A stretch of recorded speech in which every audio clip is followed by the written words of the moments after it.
Bismillah, alhamdulillah, wassalatu wassalamu ala rasulillah wa ala alihi wa sahbihi wa man wala.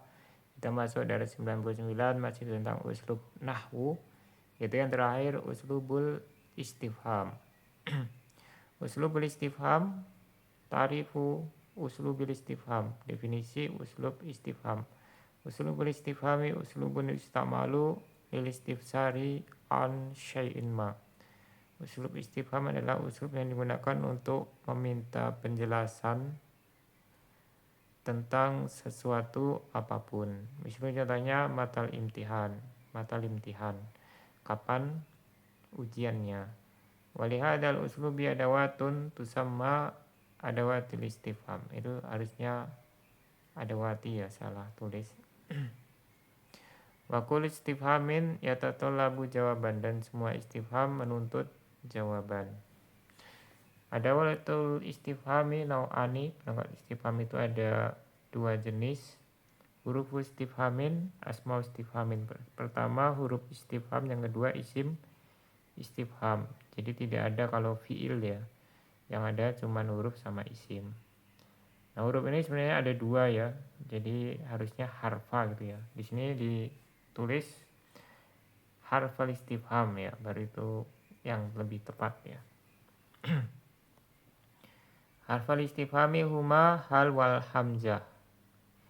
Itu ada dua huruf istifham itu, hal dan hamzah. Jadi yang pokok istifham itu hamzahnya ya, sehingga hamzah ini memiliki kekhususan dibandingkan perangkat istifham yang lain.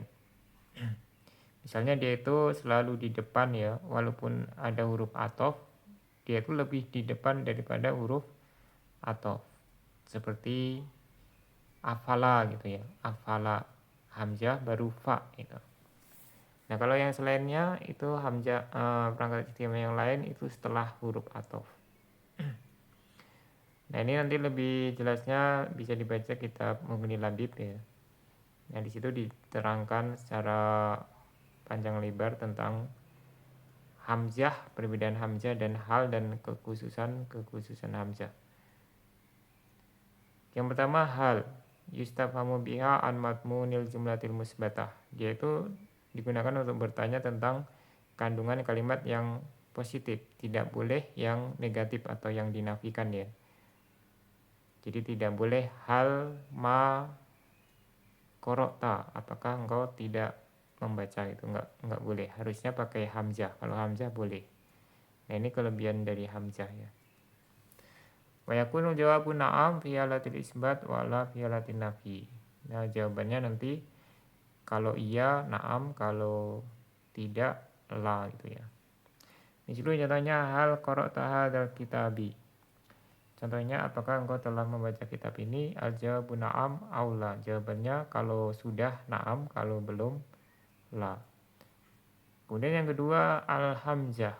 Al-hamzah itu ala salah satu anwa, ada 3 jenis. An yutlaba biha ta'yin wahidin min syai'aini wa ta'ti badaha am al-mu'adilatu. Dituntut dengannya kepastian salah satu dari 2 perkara, dan setelahnya itu ada am al-mu'adilah. Jadi dia pasangannya am gitu ya, intinya gitu. Tidak boleh au, walaupun secara sekilas itu sama, tapi itu tidak diperbolehkan. Jadi pasangannya sudah dipastikan am, sudah paketnya ya. Yakunul jawabu bitayinil mustafhami anhu. Kemudian jawabannya bukan am atau la, tapi disebutkan apa yang ditanyakan, dipastikan gitu ya. Mislu aro'aita Muhammadan am aliyan. Apakah engkau telah melihat Muhammad atau Ali? Nah jawabannya bukan am atau la. Al jawabu Muhammadan atau aliyan. Muhammad, kalau dia melihat Muhammad ya Muhammad, kalau Ali ya Ali gitu ya. Tidak boleh dua-duanya atau selainnya. Jadi di sini intinya yang bertanya itu sudah tahu yang engkau lihat itu, kalau tidak Muhammad ya Ali gitu ya. Kalau tidak Muhammad ya Ali. Cuman tidak tahu mana yang pasti gitu ya. Makanya di sini ada istilah al-mu'adilah. Ya intinya dia kepastian antara dua perkara. Antakuna mislahal wa yustafhamu biha an madmunil jumlatil musbatah wa yakunul jawabu na'am aula. Nah, yang kedua ini sama seperti hal yang tadi di atas, digunakan untuk bertanya tentang kandungan kalimat yang musbat, khusus yang musbat ya. Jawabannya na'am atau la. Misalnya contohnya aqra'ta hadzal kitaba, apakah engkau telah membaca kitab ini? Al-jawabu na'am aula, jawabannya na'am atau la. Antakuna dakhilatun ala nafi, yang ketiga dia bisa masuk ke kalimat yang dinafikan ya. Ay an yustafhama biha an madmunil jumlatil manfiyah, yaitu digunakan untuk bertanya tentang kandungan kalimat yang dinafikan. Kalau hal tadi tidak bisa, hamzah bisa gitu ya. Wa yakunul jawabu bala fi halatil isbat wa na'am fi halatin nafi. Kemudian jawabannya bala kalau menetapkan dan na'am kalau menafikan. Jadi tidak ada opsi jawaban pakai la ya, cuman bala atau na'am. Mislu alam takro hadal kitab, apakah belumkah engkau membaca kitab ini? Al-jawabu bala au na'am. Jadi kalau dia sudah membaca pakai bala ya, bala qara'tu hadal kitab. Kalau belum pakai na'am ya, na'am lam akro hadzal kitab. Nah, ini jelas ya kalau bahasa Arab. Kalau kalimatnya nafi itu jawabannya jelas pakai bala atau na'am. Beda kalau bahasa Indonesia itu kadang rancu ya, karena tidak ada opsi seperti bala seperti ini, cuma na'am sama ya atau tidak. Jadi supaya jelas kalau bahasa Indonesia ya kalimatnya dilengkapkan gitu, tidak hanya iya atau tidak. Asmaul istifham, kemudian yang kedua adalah isim istifham. Jadi isim istifham ini mabni karena diserupakan dengan hamzah ya. Hamzah itu kan pokok dari pertanyaan, dari perangkat pertanyaan. Sehingga isim istifham dia mabni karena diserupakan dengan hamzah. Asmaul istifham adawatun yusalu biha an mufradin yutlabu ta'yinuhu. Isim istifham adalah perangkat yang ditanyakan dengannya, yang digunakan untuk bertanya tentang mufrad ya, yang dituntut kepastiannya, yaitu dia bukan na'am atau la jawabannya, tapi lafaz-lafaz tertentu. Wa asmaul istifham ya, isim istifham adalah yang pertama man lil akil, untuk yang berakal, atau lebih tepatnya lil alim ya, supaya bisa dimasukkan juga nama-nama Allah ya, karena Allah juga bisa dipertanyakan dengan man. Misalnya contohnya man rafa'al ilma alal ardil muharrarah, siapa yang telah mengangkat ilmu dari bumi yang dimerdekakan itu. Ma li ghairil akil, ma untuk yang tidak berakal ya, atau li ghairil alim. Misalnya contohnya ma yal qasasulati qara'taha, apa kisah-kisah yang telah engkau baca. Mata li zaman, untuk waktu, kapan gitu ya. Mislu mata hadarta, kapan engkau hadir. Cuman ini kalau biasanya salah baca, harusnya mata gitu ya, bukan mata tapi mata.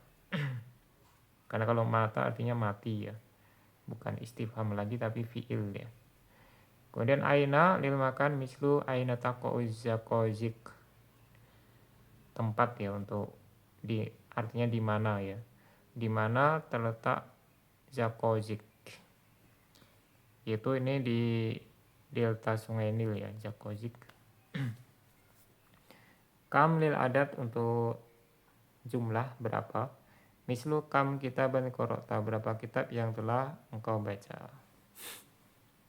Kaifa lil hal, untuk keadaan. Kaifa mislu kaifa ja'a Zaidun, bagaimana Zaid datang.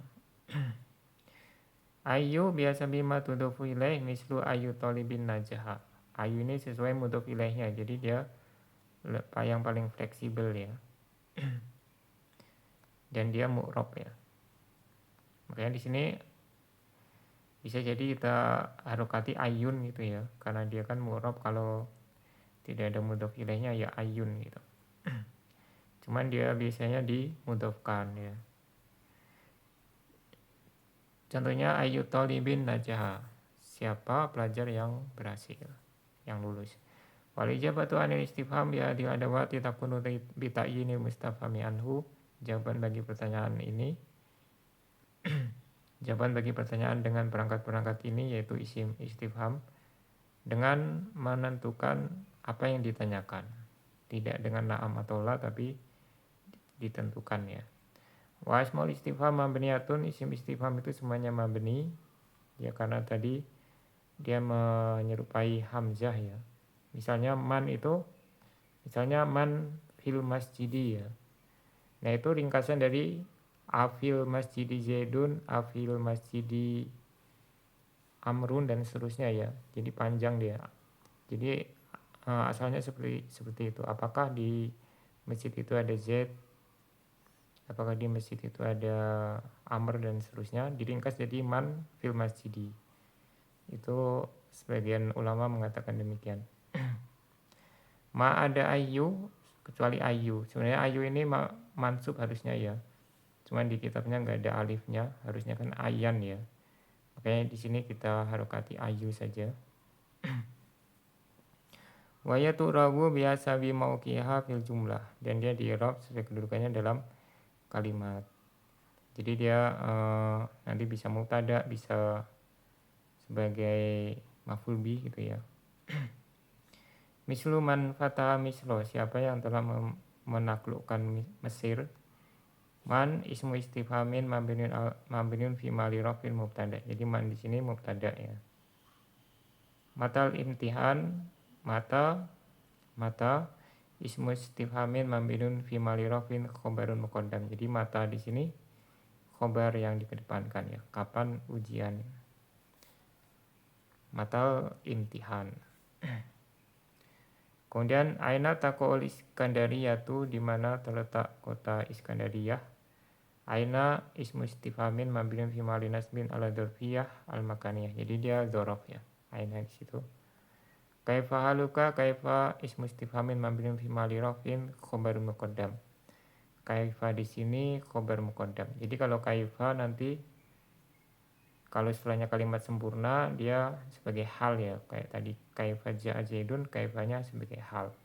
Kalau belum sempurna seperti di sini kaifa haluka, kaifa sebagai khabar muqaddam. Itu juga nanti man ya, yang agak susah itu man sama ma. Man nanti bisa mubtada, bisa maf'ul bih ya.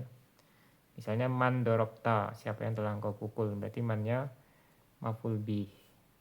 Tapi kalau man dorobtahu, di situ kan sudah ada maf'ul bihnya ya. Dorobtahu ada hak. Maka mannya mubtada, dorobtahu khobarnya. Nah yang paling sulit nanti ma itu nanti bisa maf'ul mutlak juga dia. Bisa maf'ul bih, bisa mubtada, bisa khobar ya. Itu yang paling sulit nanti ma. Malhudah tak tiada watul istifham fi awalil kalam daiman. Catatan perangkat-perangkat istifham itu selalu di awal kalimat, tidak boleh di tengah apalagi di akhir. Beda dengan bahasa Indonesia ya, dia harus di awal. Misalnya man fil masjidi, tidak boleh fil masjidi man gitu ya. Mata hadorta, tidak boleh hadorta mata. Kama film syati sabikati sebagaimana pada contoh-contoh yang telah lewat. Wala yasbikuha ghairu harfil jar awil mudhof, tidak boleh didahului kecuali oleh huruf jar atau mudhof. Jadi pengecualian huruf jar dia boleh memasuki perangkat istifham ya, yaitu isim istifham, atau mudhof itu boleh. Mislu min aina laka hada, contohnya dari mana ini ya, punyamu ini. Nah di situ ada min ya, ainanya didahului huruf jar min. Berarti ainanya dia fi mali jar berarti ya. Ada tulis istifham masbukotun biharfi jar. Nah ini perangkat istifhamnya didahului oleh huruf jar. Manziluman, nah di sini kurang lengkap ya, harusnya kalau manziluman kan nggak ada pelengkapnya ya. Misalnya manziluman hada, rumah siapa ini. Ada tulis istifham masbukotun bimudhof. Ini perangkat istifhamnya yaitu man didahului oleh mudhof. Manzilunya mudhof, mannya mudhof ilaih. Jadi isim istifham itu boleh menjadi mudhof ilaih ya. Wa idza dakhala harfu jarin alas mil istifhami ma hudhifa minhul alif. Harusnya al alifu ya itu. Apabila huruf jar apabila huruf jar masuk kepada isim istifham ma ya, khusus huruf ma, khusus isim ma, maka alifnya harus dihapuskan. Mislu bima walima wa amma yatasaalun. Nah ini amma yatasaalun kemungkinan dia nukilan dari ayat ya. Nah intinya di situ ada ma dimasuki ba jadi bima, jadi alifnya dihapus. Lima jadi lima. Amma jadi amma. Jadi amma itu jar majrur ya, bukan mubtada khobar. Ada sebagian ustadz mengatakan mubtada dia. Yang benar amma itu jar majrur. Jadi ini jumlahnya fi'liyah bukan ismiyah. Yatasaalun ini fi'il fa'il. Ya sama seperti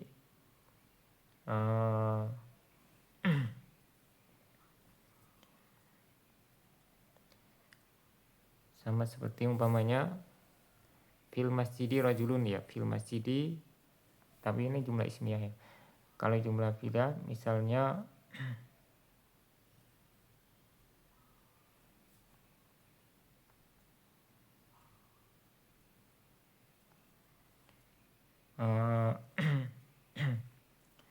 fil masjidi ajlisu gitu ya, yang bukan pertanyaan. Fil masjidi ajlisu, di masjid aku duduk. Nah di situ jumlah fi'liyah jelas itu, fil masjidi jar majrur mutalik dengan ajlisu. Kasiran ma tujadu kalimatu dza ba'daman wa ma al istifhamiyata ini. Seringkali kata dza ditambahkan setelah man dan ma istifhamiyah.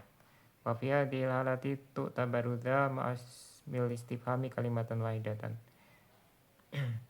Dan dalam keadaan seperti ini dza dan isim istifham bersama isim istifham dianggap satu kata ya. Mislu manda indaka. Manda di situ ismu istifhamin mabniun ala sukun fi mali rafin mubtada, indaka dzarfun khobar. Mislu mada qara'ta.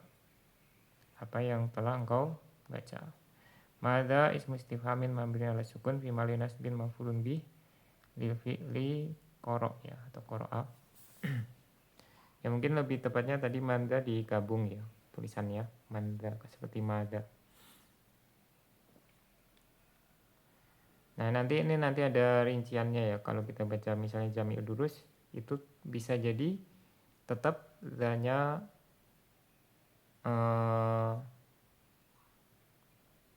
itu bisa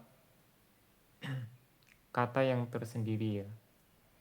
Jadi mannya isim istifham, zanya kata tersendiri kalau dia itu setelahnya sibu jumlah seperti di sini. Bisa jadi zanya isim mausul ya.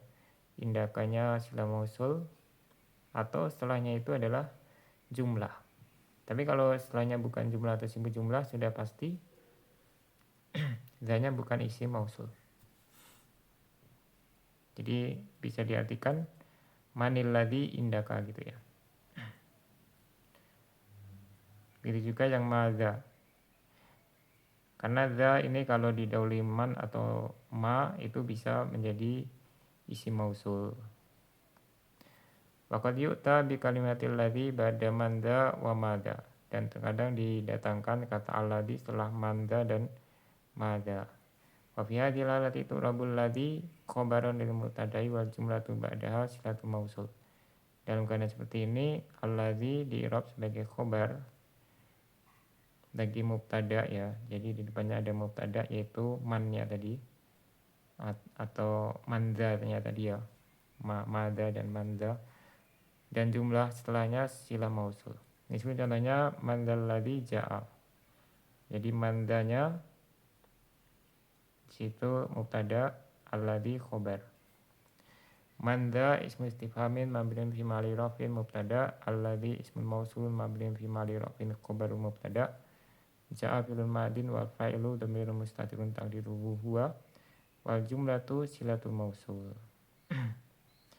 Sampai di sini subhanakallahumma wa bihamdika asyhadu an la ilaha illa anta astaghfiruka wa atubu ilaik.